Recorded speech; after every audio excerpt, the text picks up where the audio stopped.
Welcome to qnawire. So for part A, actually it's only one part. So the moles of potassium iodide is gonna be equal to the mass over the molecular weight. So moles Ki, the mass is 0.3 grams, and the molecular weight is the sum of the atomic masses, which is going to be 166, and the units are grams per mole.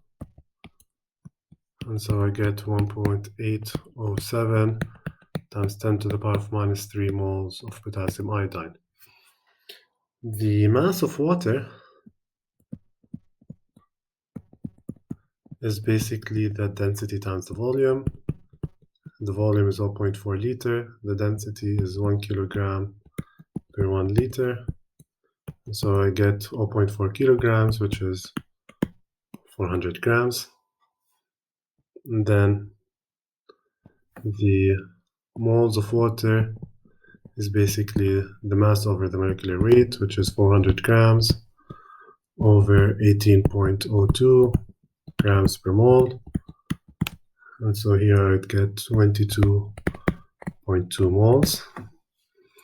And so now for the mole fraction, I have it's basically the number of moles of potassium iodide, which we calculated to be 1.807 times 10 to the power of minus 3. And let's call this F, which is fraction, over the total, which is the sum of potassium iodide, plus that of water. And I would get this unitless number, which is 8.1 times 10 to the power of minus 5. As for the mass percent, I have, let's call this MP for mass percent. I have the mass